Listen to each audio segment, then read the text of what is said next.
Salut les triathlètes, j'espère que vous gardez la pêche. De mon côté, vous le savez sûrement déjà, même si je suis en Belgique, eh bien ça fait presque 4 semaines que je m'entraîne uniquement à la maison. Et vu que je n'ai pas de tapis de course, je réalise 2 à 3 séances par semaine de renforcement musculaire spécifique de course à pied pour garder la forme. Je sais que beaucoup d'entre vous sont dans le même cas. Certains triathlètes que je coach suivent exactement ces séances et certains d'entre vous m'ont demandé ce que je pouvais bien y inclure comme exercice. Alors ça tombe bien car dans cette vidéo, nous allons voir le renforcement musculaire propre à la course à pied. Et je vais vous montrer une série d'exercices que j'ai compilés en une séance complète que vous pouvez faire depuis chez vous. Alors j'espère que vous êtes chaud, c'est parti!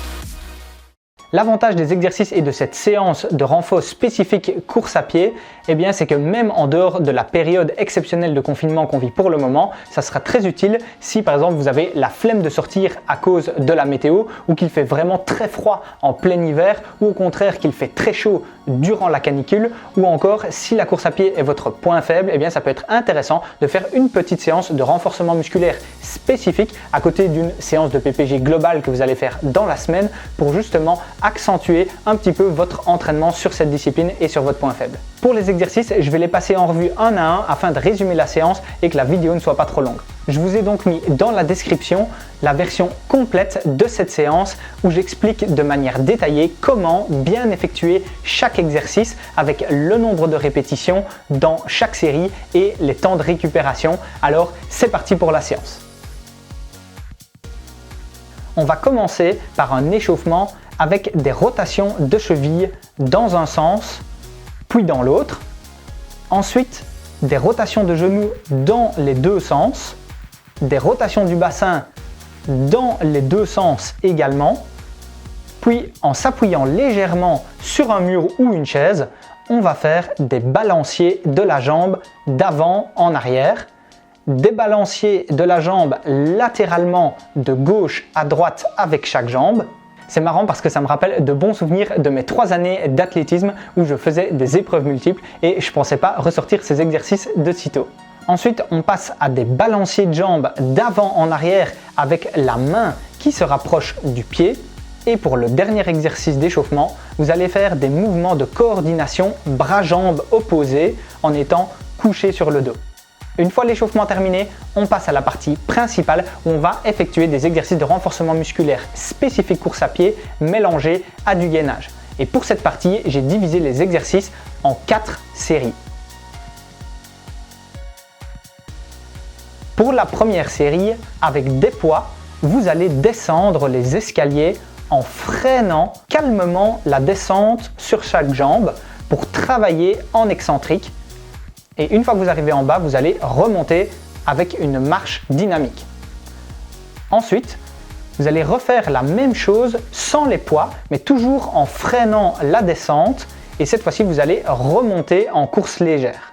Et puis, vous allez descendre une 3e fois les marches en excentrique et remonter cette fois en course dynamique. Une volée d'escalier de 10 à 15 marches suffit amplement et si vous n'avez pas d'escalier, eh bien vous pouvez monter et descendre à chaque fois d'un step ou d'une marche d'escalier éventuellement que vous auriez ou d'une petite caisse que vous allez poser sur laquelle vous allez pouvoir monter. Et si vous n'avez pas de poids ou d'haltères, eh bien soyez un petit peu astucieux avec des packs d'eau, un sac à dos lesté, mais n'exagérez pas sur le poids, 8 à 15 kg grand max selon votre gabarit et ce sera très bien. Après les escaliers, vous allez faire des fentes avant avec une rotation du tronc du côté de la jambe avant, que vous pouvez faire sur place ou en avançant à chaque pas vers l'avant si vous avez plus d'espace devant vous. Terminez ensuite la série par de la corde à sauter en variant les sauts sur un pied alterné, sur 2 pieds ou avec des exercices de jambes tendues par exemple comme des éducatifs de course à pied. Mais faites juste attention à ne pas vous écraser lorsque vous sautez, les talons ne doivent pas toucher le sol. Selon moi, la corde à sauter est d'ailleurs un des meilleurs outils pour remplacer la course à pied si vous êtes obligé de rester à l'intérieur. La seule chose à laquelle il faut faire attention, c'est à y aller vraiment progressivement, surtout si vous n'avez pas l'habitude parce que ça peut être assez traumatisant. Donc allez-y avec des petites répétitions assez courtes en durée avec des temps de récupération et augmentez progressivement.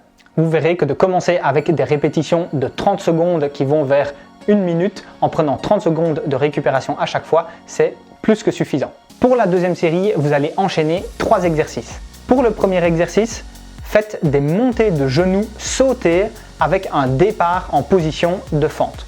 Ensuite, on passe à du travail excentrique au niveau du mollet à effectuer sur une marche par exemple. Pour cela, démarrez sur la pointe des pieds avec les 2 pieds, retirez un pied d'appui et freinez calmement la descente sur un pied avant de remonter avec les 2 pieds. Pour le troisième exercice, vous allez vous mettre en position de planche bras tendus et vous allez toucher votre ventre avec une main en alterné. Pour la série suivante, la troisième série, vous allez aussi faire 3 exercices en enchaînement.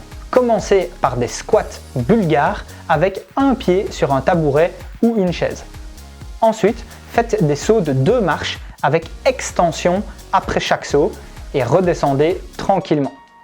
Pour le troisième exercice, vous allez vous mettre en position du pont avec le bassin relevé et tendre une jambe de chaque côté en alterné.